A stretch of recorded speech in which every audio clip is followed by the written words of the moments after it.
Good evening and thank you for joining us for KREM News 10 at 10, where we give you more news in less time. Let's get started. The Yakima police chief described a tense situation that unfolded throughout the day today when a gunman shot and killed 3 people at a gas station. The entire standoff lasted nearly 12 hours. As for why the gunman opened fire, police say right now it appears to be random.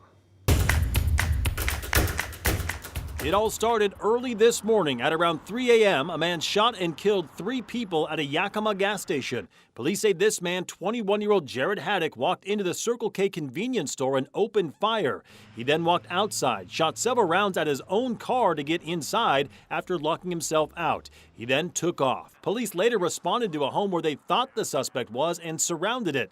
But then police say Haddock essentially confessed to the killings in a call to a family member who turned around and called 911 to report him. He then called his mother and he made several incriminating statements, including "I killed those people."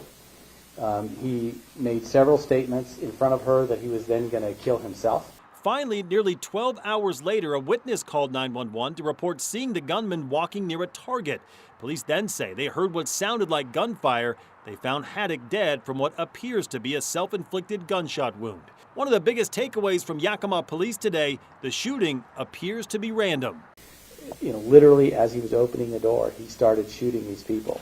And then after shooting both of them, and remember, he was not masked up. He did nothing to conceal his identity. He walked out, saw somebody else in a car and shot them, and then walked across the street, shot his own car, a lot of times, by the way, and drove away.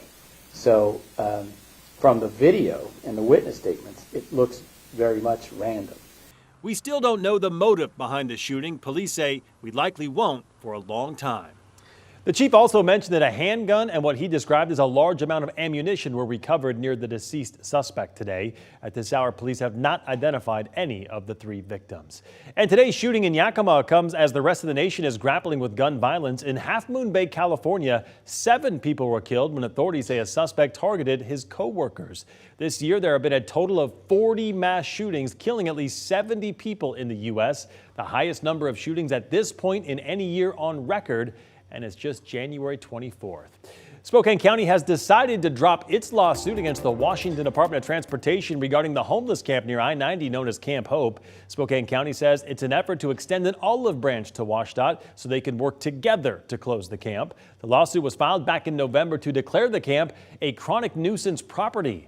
WashDOT told KREM 2 today it appreciates the good faith effort by the county and the newly elected sheriff. They say work will be done to close the camp and rebuild partnerships between WashDOT, the county, and the sheriff's office. Well, there is a lot at stake for Coeur d'Alene schools this March when the district will ask voters to approve 2 levies. One of them would replace a current levy, which makes up 25% of the district's annual budget. KREM 2's Kyle Simchuk just got back from a school board meeting tonight where members answered questions and let people know what could happen if these levies fail. Kyle? Well, the district's safety and maintenance levy did fail last August. Those funds were supposed to pay for what the district calls serious maintenance problems. Voters will be asked to pass a similar levy once again this March and a replacement levy, which makes up a quarter of the district's annual budget. I understand buildings need upkeep. I'm a bit of a handyman myself. Michael Stavish has 3 children in Coeur d'Alene schools and says there's a reason he did not support the district's safety and maintenance levy last August. I voted no on the last one because I don't think they were very clear on what the money was for. It just sounded like, hey, tons of money every year because reasons. Stavish says this time around the need seems a little more clear. The district maintains 41 buildings, a third of them more than 30 years old. Officials say some maintenance projects have reached a critical point. Definitely see a lot of value in buildings being maintained. The longer you let it go, the more expensive it gets. The safety and maintenance levy would raise taxes an estimated $19 per every $100,000 of taxable assessed value annually. The total levy amount is $5 million per year, expiring after 5 years. I think getting North Idahoans to vote yes on a tax increase is very hard, no matter what it's for. The district is also asking voters to pass a $25 million annual supplemental levy, which would replace an expiring levy, which makes up a quarter of the district's annual budget.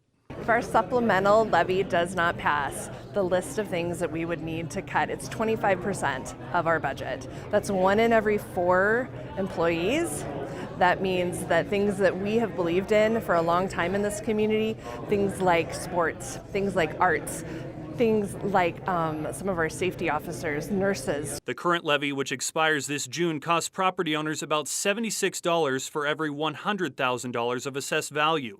The one on the table would increase to about $95 per $100,000.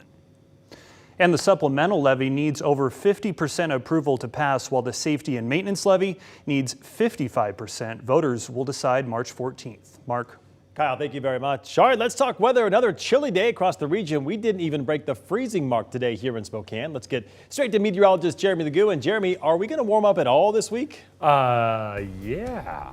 Okay. But we only warm up to cool down. It's kind of one of those ones where you just got to wait for the other side of well, I don't know what we say in this situation. We go both ways. That also doesn't sound right. Temperatures near 30 degrees right now across much of the Northwest. And as we move through the night, we are going to drop. We're back down in the mid to upper 20s overnight. So we are going to see a bit of cooling across the region, especially in central Washington, where skies are going to clear out a bit more. And that's all thanks to our ridge of high pressure. But in those locations, we also have air stagnation, meaning the air is not going anywhere. We'll talk air quality concerns here coming up in just a bit. But for now, let's talk our next storm.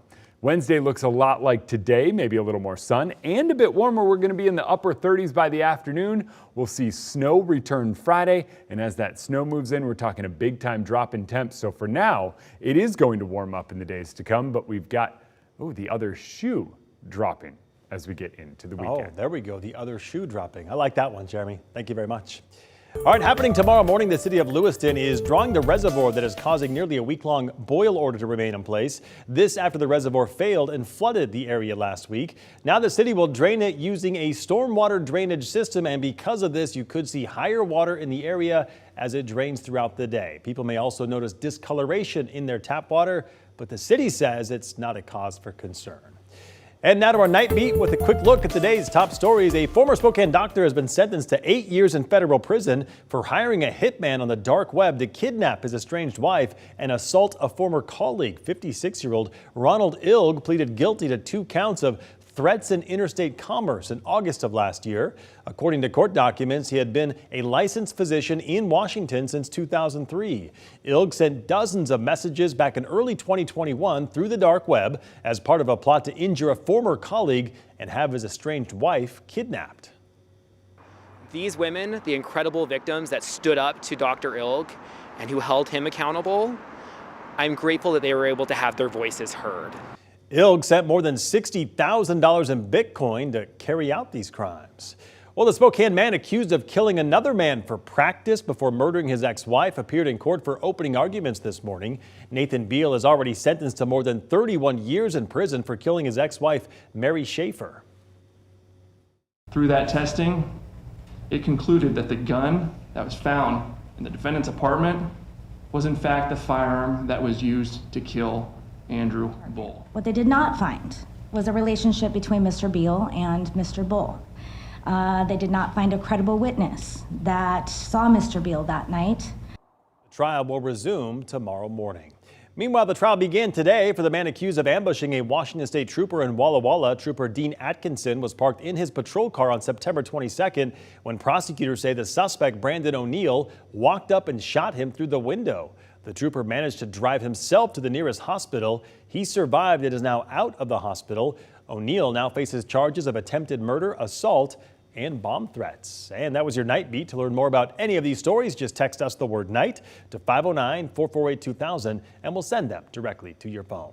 And that was your KREM 2 News 10 at 10, where you get more news in less time. Don't go to bed just yet. A school shooter hoax. That call left the Lewis and Clark community on edge last month. What you can do to help your child through traumatic situations. Plus, Washington State could see a new kind of power plant in the next few years. Why a Seattle startup thinks nuclear fusion is the key to sustainable electricity. We're back in just 90 seconds.